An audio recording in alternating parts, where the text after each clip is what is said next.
빌립보서 1장입니다. 오늘부터는 빌립보서를 보도록 하겠습니다. 빌립보서 1장 1절에서부터 11절입니다.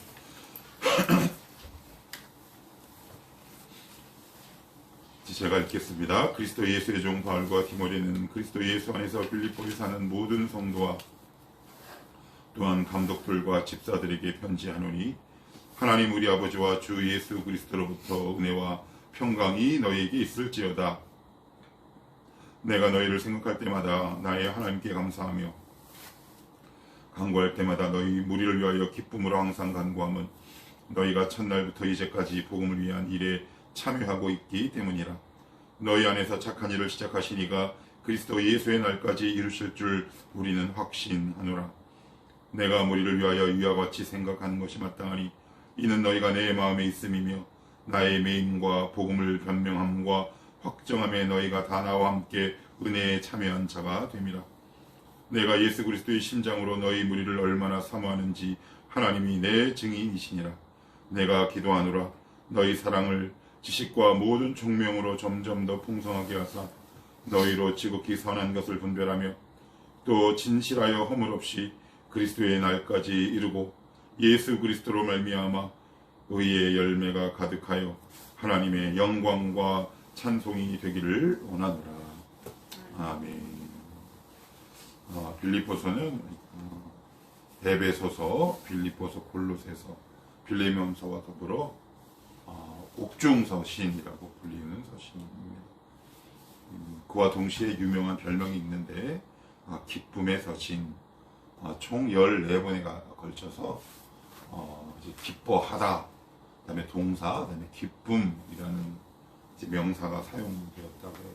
그래서 14번에서 15번 정도의 기쁨이란 단어가 사용돼서 빌립보서는 기쁨의 서신이다. 뭐가 그렇게 기쁜지 모르겠습니다. 감옥에 매였는데 감옥에 매인 사도 바울의 영혼을 그 어떤 것도 주님이 주시는 기쁨을 아마 빼앗을 수 없었던 것 같습니다. 간단하게 빌립보서의 개요를 좀 살펴보시면 언제 됐냐, 이건 일단 배경을 여러분들이 사도행전 16장을 나중에 한번 보시면 도움이 많이 됩니다. 거기 보시면 그 이야기가 나와요. 자주 옥감장사 루디아가 이제 사도 바울에게 일종의 선교의 전진 기지를 제공하죠. 거기서 이제 복음을 전하다가 이제 감옥에 갇힙니다. 빌립보 감옥에. 그런데 바울과 실라가 그 깊은 감옥 속에서 찬양을 하죠. 그랬더니 그 감옥이 터지는 일이 발생을 합니다. 그래서 제가 예전에 사도행전 16장 말씀드릴 때 이렇게 얘기했어요. 복음은 감옥에 의해 갇혀지지 않는다. 복음은 어떤 것에 의해서도 절대 갇혀 있을 수 없다. 어디 가든지 복음은 폭발하는 능력이 있어요. 감옥이든 어떤 삶의 현장이든 간에. 그래서 그 일로 인해 빌립보 간수가 스스로 자결하려고 할 때 이제 바울이 말리죠. 그래서 빌립보 교회는 옥감장사 루디아, 그 다음에 빌립보 감옥 간수 몇 명, 그래서 한 4명 정도가 교회를 시작했는데 그 획기적인 성장과 부흥이 일어났어요. 1절에 보시면 이렇게 나오죠. 그리스도 예수 안에서 빌립보에 사는 모든 성도와 또한 감독들과 집사들. 여기서 말하는 감독은 목회자들이에요. 근데 목회자라고 얘기하지 않고 목회자들이라는 표현을 쓴 걸 봐서는 교회가 상당히 컸다라는 얘기죠. 그리고 여기 보시면 집사들 얘기하는데 여기서 말하는 집사들은 안수 집사들을 이야기해요. 그러니까 목회자와 안수 집사들이 여러 명 있었다는 걸 얘기를 봐서는 빌립보 교회가 굉장히 폭발적으로 성장을 했는데 그 이유가 어디에 있느냐? 바로 앞단에 있죠. 디모데는 그리스도 예수 안에서 빌립보 교회가 날마다 자라져 갔어요. 우리는 이렇게 이야기할 수 있죠. 교회라는 것이 다 예수 안에 있지 않느냐. 성도가 다 예수 안에 있는 사람들 아니냐. 그런데 우리 성도 개개인의 면모를 보더라도 다 차이가 있잖아요. 그리스도 예수 안에서 신실하게 자라가는 성도가 있는가 하면, 물론 호족상으로는 하나님 앞에 입양이 돼서 하나님의 자녀로 살지만 실질적인 삶의 행동은 그리스도 밖에 있는 성도들이 꽤 많잖아요.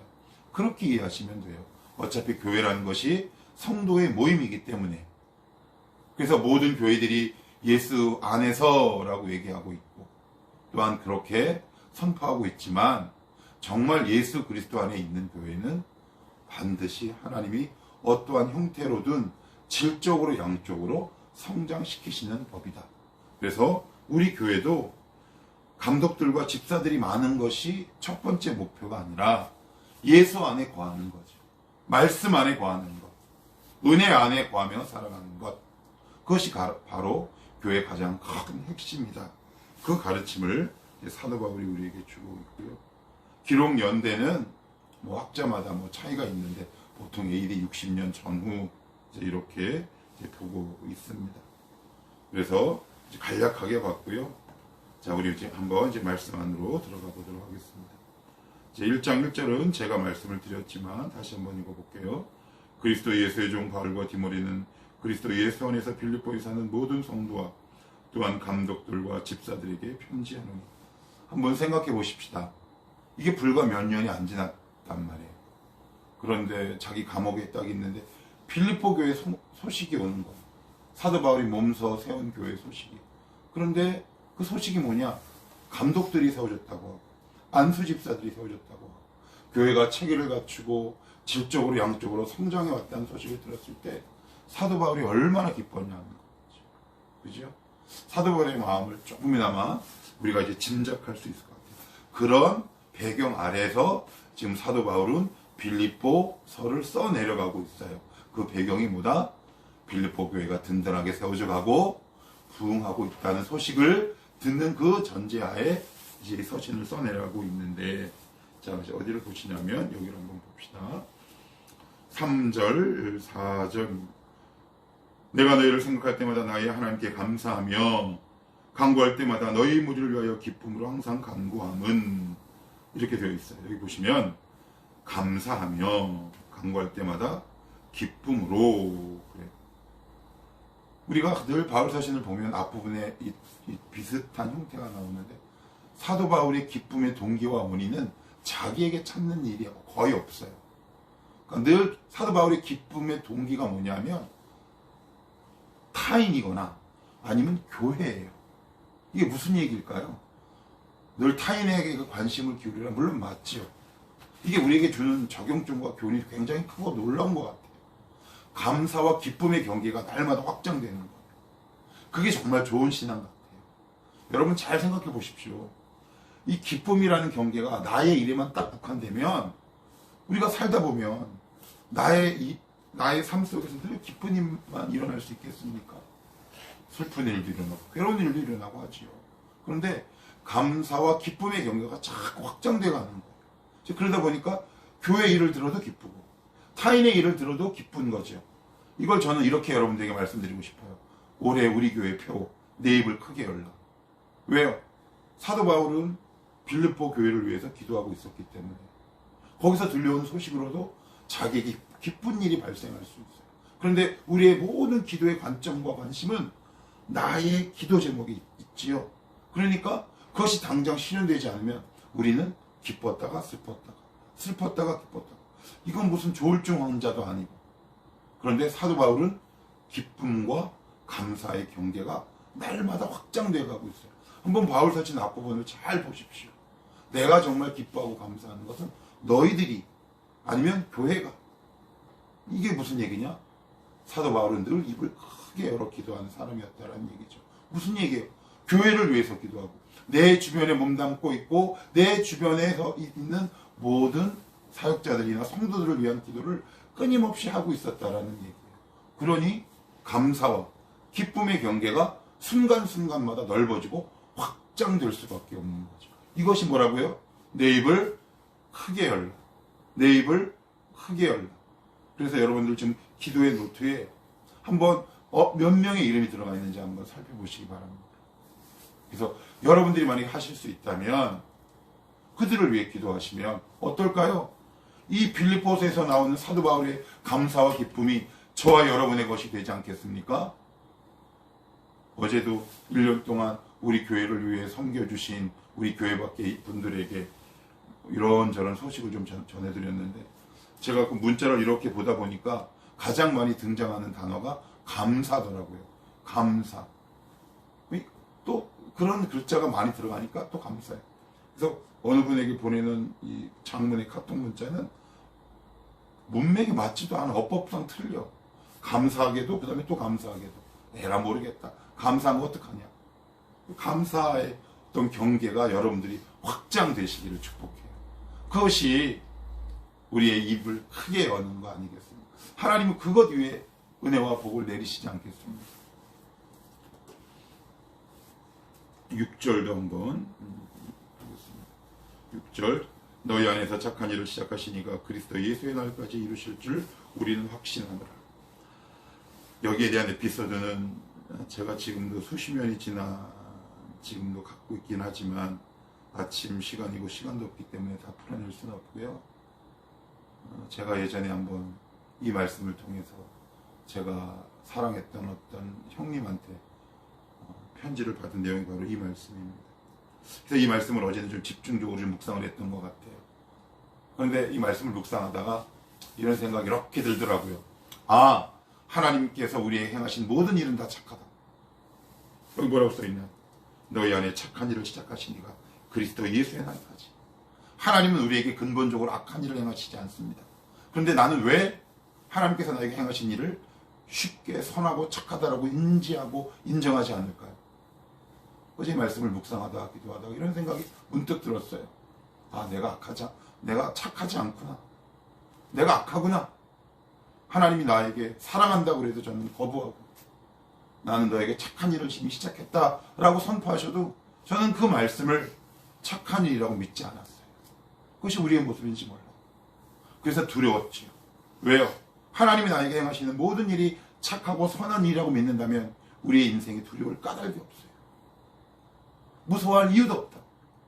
그런데 왜 우리가 근본적으로 하나님께서 행하신 모든 일이 착하다라고 성경이 기록되어 있음에도 불구하고 우리는 왜 이렇게 두려울까요? 그 이유는 분명한 것 같아요. 하나님이 나에게 착한 일을 행하시지 않을 수도 있어 라고 믿고 있기 때문에. 그래서 말씀을 이렇게 보고 제 자신을 보니까 그게 아니더라고요. 제가 악해서 그래요. 제가 나쁜 놈이죠. 아무리 하나님이 진실을 얘기해도 그 진실을 진실로 믿지 않죠. 내가 너를 도울 거야. 안 믿습니다. 내가 너희 안에 착한 일을 이미 시작했어. 안 믿습니다. 내가 그리스도의 날까지 이룰 거야. 안 믿어요. 왜 안 믿냐? 저는 그냥 믿음이 없는 줄 알았어요. 그게 아니더라고요. 제가 나쁜 놈이었어요. 제가 악한 사람이었고요. 제가 죄인이었더라고요. 그러니 그 말씀이 귀에 들어오지 않습니다. 그런데 혼도 나고 하나님의 사랑 때문에 이제는 그 말씀이 조금씩 들어오기 시작해요. 그래요. 성경에서 말하는 것처럼 100% 착한 일 이렇게는 아직 못 믿겠어요. 주님 죄송해요. 사실이에요. 그렇지만 이제는 50% 이상은 믿을 것 같아요. 그게 저의 고백입니다. 죄송합니다. 목사가 돼서 100% 믿어야 되는데 거짓말할 수 없지 않습니까? 목사라는 놈이 여러분들에게 뻥칠 수 없잖아요. 사실 그대로 저 믿음의 현주소를 이야기해야 되지 않겠습니까? 그래요. 여러분은 몇 프로 믿으세요? 넘버3라는 영화에서 한석규가 그의 여자 애인 방은이에게 내가 너 몇 프로 믿는 줄 알아? 그러더라. 몇 프로라 그랬더라? 49라 그랬나? 51이라 그랬나? 그러면서 한석규의 대사가 그런 게 있어. 그거 믿으면 내가 정말 많이 믿는 거야. 저와 하나님과의 관계가 그런 것 같아요. 하나님은 분명히 두 가지를 말씀하고 있어요. 착한 일을 이미 시작했고 내가 반드시 이룰 거야. 여러분들 믿으세요? 저는 이제 믿기로 했어요. 왜요? 말씀을 주시니까. 이제 그 말씀을 꽉 붙들고 싶어. 하나님, 아니 저는 말씀을 붙들 수 없으니 말씀이 나를 붙들어 주시옵소서. 저는 하나님의 착함을 볼 수 있는 그 영의 눈을 가지고 있지 않고 그런 실력을 가지고 있지도 않습니다. 여전히 하나님 앞에 두려움이 있고요. 여전히 저는 내 안에 시작하신 하나님의 일이 선하게도 착하게도 느껴지지 않은 악함이 제 안에 있음을 고백합니다. 하나님, 나의 마음을 바꿔주시고 하나님께서 나에게 행하신 모든 일이 착하고 선한 일임을 고백하는 우리의 마음이 되게 하옵소서. 그 하나님을 신뢰하게 하옵소서. 그게 바로 우리가 하나님 앞에 기도해야 할 기도 제목이 아닐까 싶습니다. 자, 여기 조금만 더 볼게요. 6절. 그리스도 예수의 날까지 이루실 줄 확신한다. 여기서 말하는 예수의 날은 그거예요. 주님이 재림하시는 날. 그래서 우리의 구원은 하나님께서 완성시키신대요. 그러면 우리의 구원만 완성시키시나요? 하나님이? 안 그렇죠. 우리 안에 계획하신 여러 가지 목적들과 사명들이 있단 말이에요. 그것마저 주님이 이루신대요. 그래서요, 여기서 말씀 주는 팁이 있어요. 말씀을 꽉 붙들고 기도하십시오. 그러면 그 말씀이 여러분을 꿈으로 이끌고 갑니다. 뭐라고요? 하나님이 우리의 삶을 어떻게 인도하실까? 말씀으로 인도하시죠. 그래서 날마다 우리가 이 앞에 나오는 거 아닙니까? 꿈이 뭔지 모르고 헤매고 있는 영혼들. 우리에게 주신 하나님의 사명, 꿈들, 우리 인생의 모든 계획들과 방향들을 하나님은 말씀을 통해 우리에게 계시하시고 인도하십니다. 그러니 그 말씀이 어느 날 내 심령을 탁 하고 쳤을 때 그 말씀을 딱 붙들고 하루하루 기도하는 삶을 살아가는 자에게 하나님은 더욱더 풍성한 인생을 허락하시는 거지. 자, 그리고 나서는 이렇게 사도 바울은 이제 마무리를 하는데, 사도 바울이 마무리한 게 아니라 제가 마무리하는 거겠죠. 자, 우리 9절 보시면, 이런 8절 9절 보시면 이렇게 나옵니다. 내가 예수 그리스도의 심장으로 너희 무리를 얼마나 사모하는지 하나님이 내 증인이시라. 내가 기도하노라. 어떤 마음으로 기도한다는 뜻일까요? 그리스도의 심장으로 기도한답니다. 이런 기도 땅에 떨어지겠습니까? 그리스도의 심장을 갖고 기도하는데 이게 어떻게 하는 기도일까요? 침을 질질 흘리면서 하는 기도일까요? 중언부언하는 기도일까요? 때로는 격정적이고 침묵 속에 하나님을 향한 간절함으로, 분명한 확신과 기대감으로 말씀을 붙들고 오늘도 믿음으로 담대하게 기도하는 것 아니겠습니까? 그 마음이 절인 거 아니겠습니까? 빌립보 교인을 향해서 누군가를 위해서 기도할 때마다 내 마음이 지릿지릿한 거 아니겠습니까? 우리 청월함 교회 모든 식구들이 이렇게 기도하기를 축복합니다. 그리스도의 심장으로 서로를 중보하는 교회가 되게 하여 주옵소서. 누군가를 향해 기도할 때마다 내 심장이 지릿지릿하게 하시옵소서. 그럴 때 이 교회는 사탄이 아무리 누르려고 해도 부흥하고 폭발적으로 성장하지 않겠습니까? 하나님, 우리 청월함 교회 이런 그리스도의 심장을 소유한 기도의 중보자들이 세워지게 하옵소서. 이런 자들을 보내주시옵소서. 이런 자들이 이 교회에 넘치게 하시옵소서. 그럴 때 우리 청월함 교회 모든 가족들의 가정과 직장에 하나님의 놀라운 은혜와 기적이 일어나지 않겠습니까? 근데 무엇을 그리스도의 심장으로 기도한답니까? 이렇게 기도한답니다. 9절, 너희 사랑은 지식과 모든 총명으로 더 풍성하게 하사. 사랑을 풍성하게, 사랑이 풍성한 교회가 해달라고 얘기하는 겁니다. 사랑을 풍성한 교회. 그 다음에 10절은요, 지극히 선한 것을 분별하여 진실하여 그 허물 없이 그리스도의 날까지 이르라. 무슨 얘기예요? 진실하게 해달랍니다. 진실하게. 사랑과 진실. 이게 뭐예요? 성도의 특권 아닙니까? 성도의 냄새잖아요. 사랑과 진실. 성도인데 사랑하지 않아. 성도인데 자꾸 거짓말해. 성도의 정체성을 확인하셔야죠. 나는 지금 사랑하고 있는가? 나는 정말 진실한가? 하나님 앞에, 사람 앞에 진실하고 정직한가? 성도가 뭡니까? 거룩한 자라는 뜻이잖아요. 그래서 성도를 대변하는 두 가지 특징을 딱 얘기하죠. 사랑과 영혼이 아니라 사랑과 진실이랍니다. 지금 나는 하나님 앞에 사랑받고 있잖아요. 그러니 누군가를 사랑할 수밖에 없죠. 우리 주님이 저를 진실하게 대해주셨잖아요. 그러니 나도 누군가를 진실하게 대해야 할 수 있어야지. 그래서 전에 제가 앞에서 이런 말씀, 에베소서였나요? 어디였나? 신실하다라는 뜻을 제가 이렇게 얘기했어요. 무슨 뜻이라고요? 신의가 있고 열매가 있다. 그래서 의리가 있는 사람이라고 그랬죠. 제가 의리가 있는 사람. 우리 하나님께 좀 의리 좀 지키면서 합시다. 사람에게도 의리 좀 지키면서 합시다. 우리 진실하게 살아가십시다.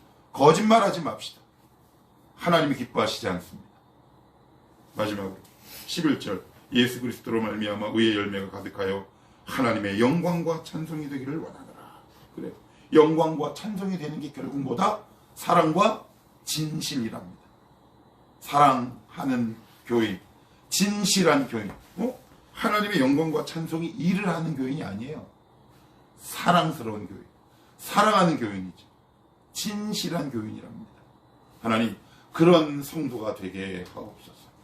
오늘도 하나님 앞에 누군가를 진실로 사랑하는 하나님의 영광과 찬송이 되는 교인 되게 하옵소서. 우리 청월함 교회 교인이 모두 이러한 자들이 되게 하옵소서. 그러면 끝나는 거죠. 뭐 더 필요한가요? 그럼 소문이 막 나지 않겠습니까? 야, 우리 병진이 너무 사랑스럽고 아이가 진실하다. 우리 주에 정말 진실하고 사랑이 많다. 그럼 저 가정 그냥 복의 끝판왕 아닌가? 우리 병진이 주회가 그런 가정이 되기를 축복하고, 우리 청월함 교회 모든 구성원들이 하나님의 영광, 즉 찬송, 즉 사랑스럽고 사랑하고 진실한 성도가 다 되시기를 주님의 이름으로 축복합니다.